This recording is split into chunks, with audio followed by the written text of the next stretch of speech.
Jornal da Alterosa, edição regional. Oferecimento Virtual Telecom. Bora conectar com a melhor internet da região. Sinteac, compromisso com o trabalhador.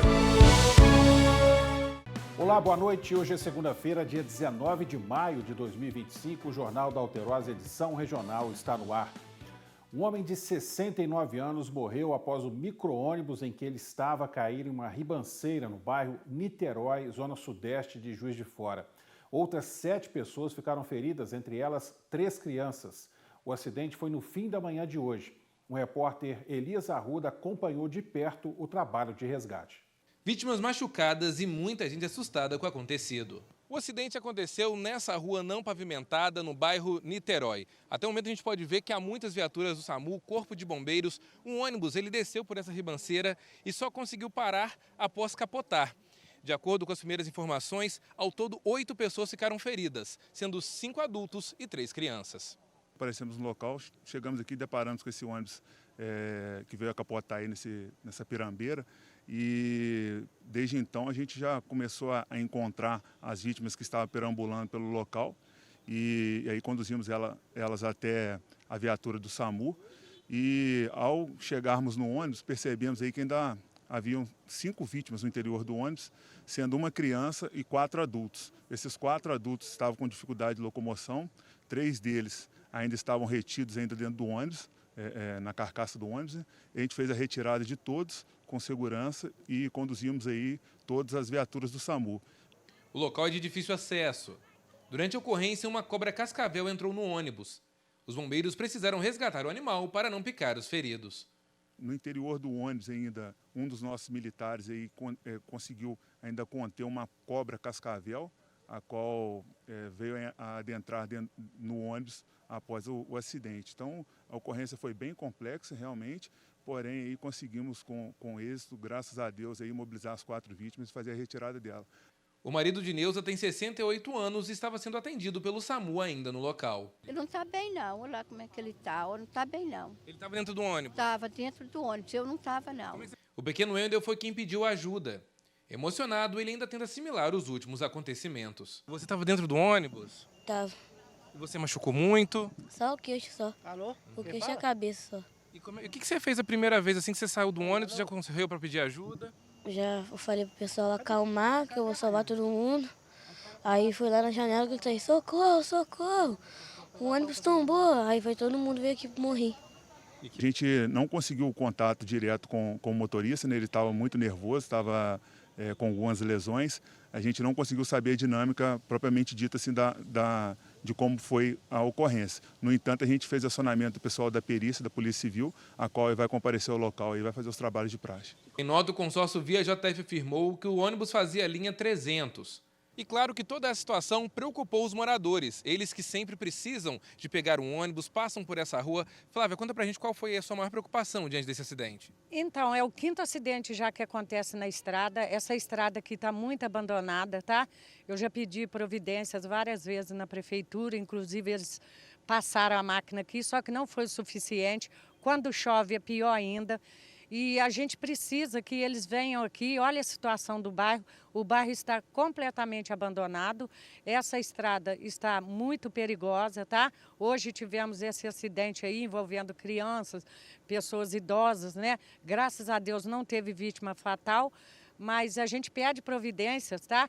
Que a prefeitura venha nos dar uma atenção para o bairro, porque a gente precisa dessa atenção. Precisamos de alguém para estar dando uma arrumada nessa rua para nós. Tá bom? E olha, gente, a gente vê aqui que outros moradores também estão aqui na região. Deixa eu fazer uma pergunta também. A gente viu, inclusive, que os bombeiros conseguiram tirar uma cobra ali que estava juntamente na ocorrência. Até isso preocupa também? Preocupa, sim. Muito preocupante, sim. Você pega essa linha sempre também? Pego, sempre. Como você ficou sabendo do acidente? Foi o garoto que saiu gritando, a gente ficou sabendo. Aí vocês acabaram chamando a ambulância? Aí eles chamou a ambulância e vieram pra cá. E o que mais te assustou nessa cena toda? Esse homem lá embaixo me assustou muito. Tenho até medo de apanhar uns agora. Segundo o consórcio Via JF, Carlos Alberto da Silva Songo, de 69 anos, foi o passageiro que faleceu após o acidente. A Prefeitura de Juiz de Fora emitiu nota em que lamenta o falecimento do passageiro do transporte coletivo. Segundo a nota, o paciente foi encaminhado ao HPS para atendimento de urgência, chegou a ser levado para o centro cirúrgico, mas não resistiu. A Polícia Civil prendeu em flagrante nesta segunda-feira um homem de 23 anos, suspeito de praticar crimes sexuais contra uma criança de 9 anos em Além Paraíba. A prisão foi efetuada durante o cumprimento de mandado de busca e apreensão como parte das ações da Operação Caminhos Seguros, coordenada pelo Ministério da Justiça e Segurança Pública com foco no enfrentamento à violência sexual contra crianças e adolescentes. Durante os levantamentos, os policiais civis localizaram imagens de conteúdo pornográfico envolvendo menores de idade, armazenadas em dispositivos eletrônicos do investigado, o que resultou em sua prisão em flagrante. O homem confessou o crime e foi encaminhado ao sistema prisional. As investigações prosseguem. E a Polícia Civil realizou na última quarta-feira a prisão de 2 suspeitos de envolvimento em crime de violência sexual contra uma adolescente de 16 anos em Cataguases. A partir da denúncia, a polícia iniciou a apuração dos fatos e identificou os suspeitos, a mãe da vítima e o companheiro dela, ambos de 55 anos. Em seguida, foram adotadas medidas de proteção. Os suspeitos foram encaminhados ao sistema prisional e a adolescente está sob os cuidados do Conselho Tutelar. Um acidente grave interditou completamente a BR-116 em Leopoldina, na altura do quilômetro 770, na madrugada de sábado.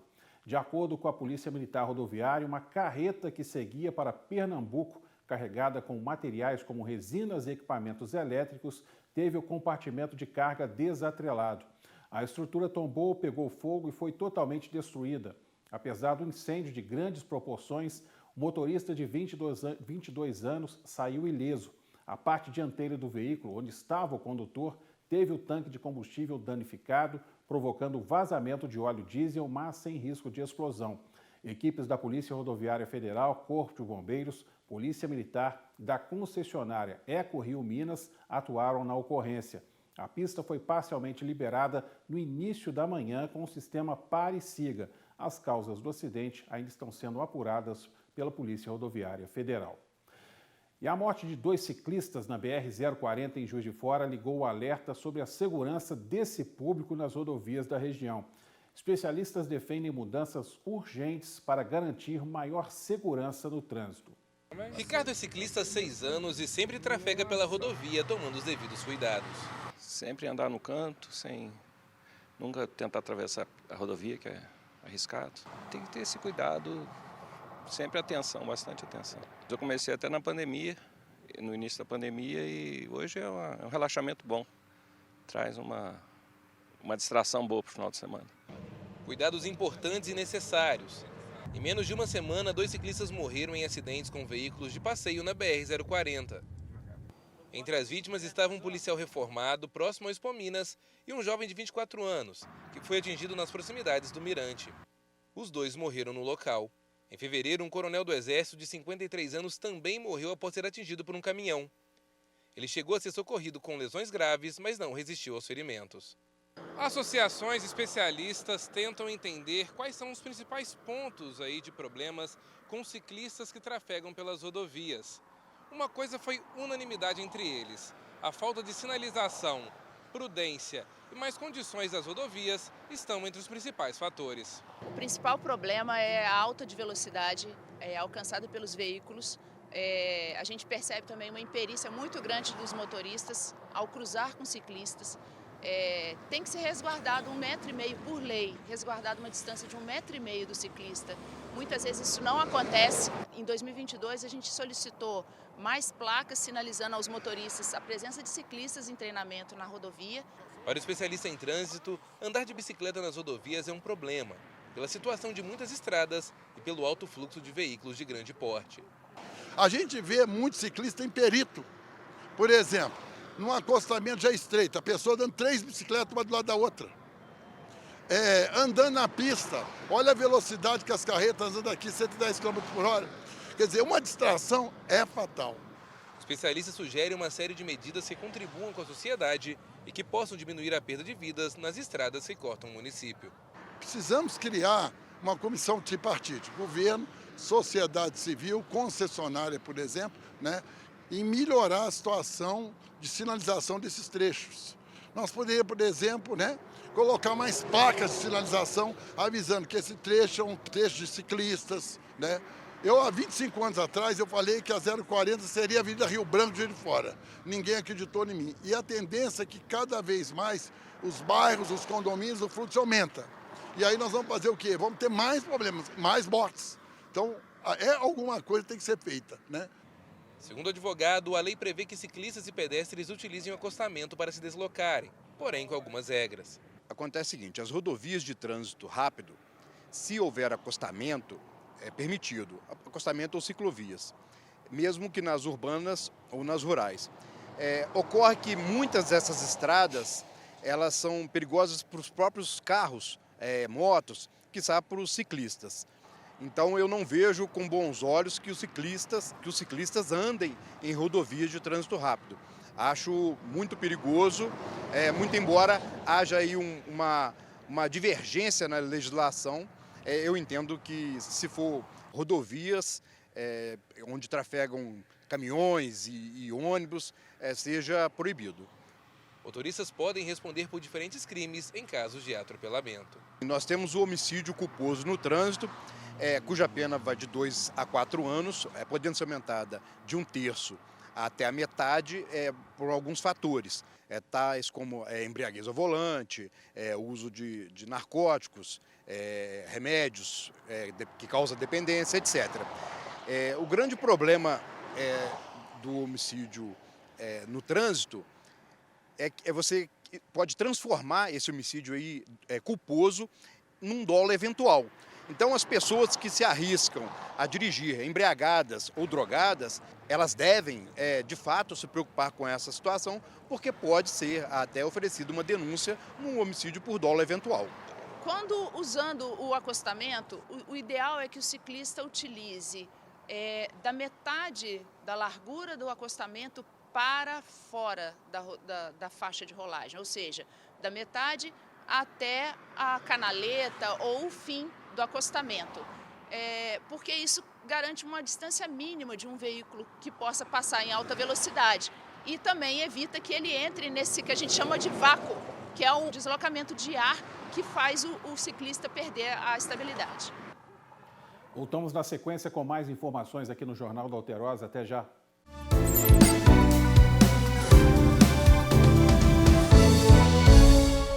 O apresentador, radialista e locutor Marcelo Pacífico foi encontrado morto hoje em casa em Juiz de Fora.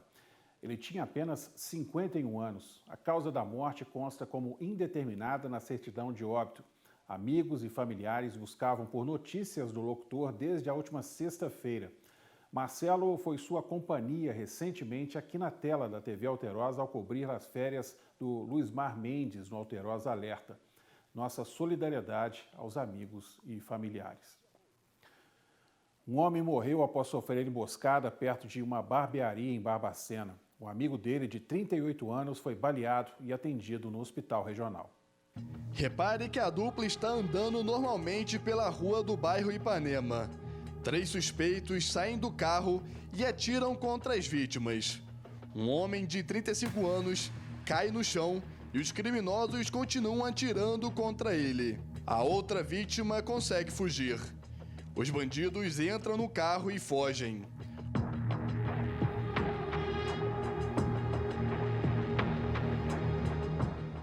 Uma hora depois, o veículo usado no crime foi encontrado incendiado no centro de Barbacena.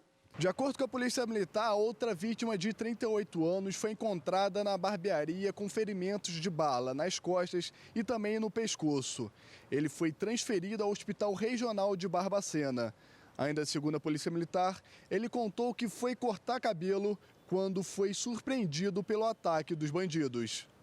O trio não foi identificado e nem preso por estar encapuzado.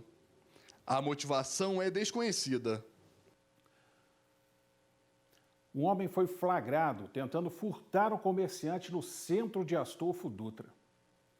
O suspeito percebe que não tem ninguém no açougue e entra no estabelecimento. Com toda a calma, ele destranca, abre o caixa e tenta furtar cédulas. A proprietária percebe e o questiona. Quando o suspeito devolve o dinheiro, a comerciante bate nele com um tabuleiro. Depois pega o facão e corre atrás do homem.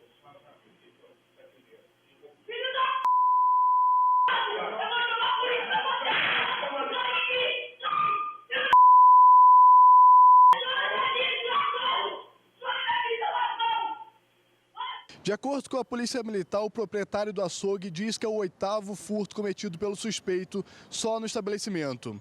Ele já levou carnes nobres e dinheiros em outras ocasiões.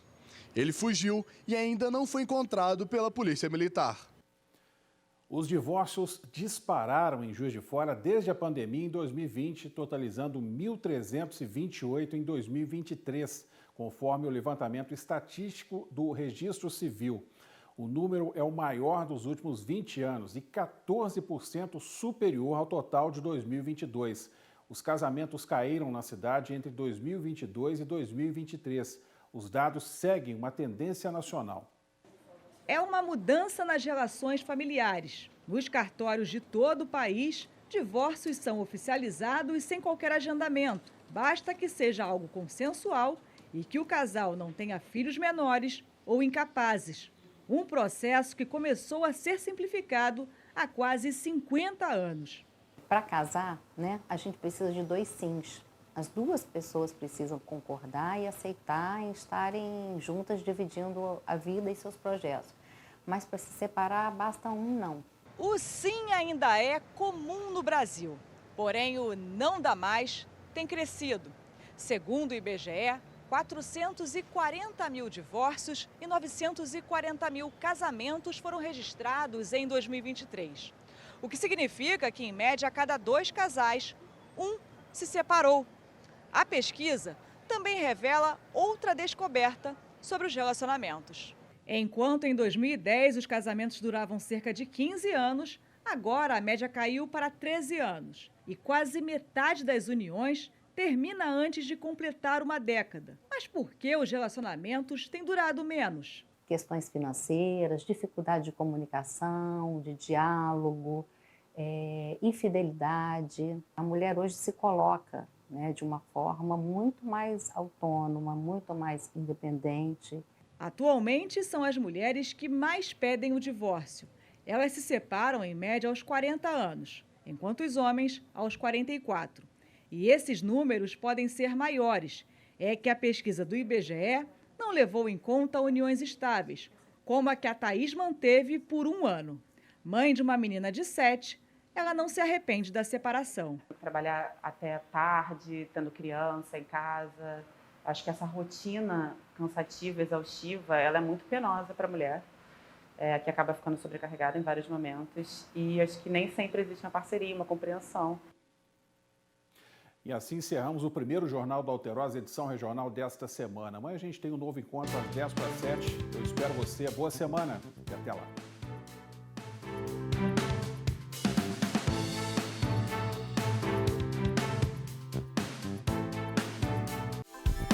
Jornal da Alterosa, edição regional. Oferecimento Virtual Telecom. Bora conectar com a melhor internet da região. Sinteac. Compromisso com o trabalhador.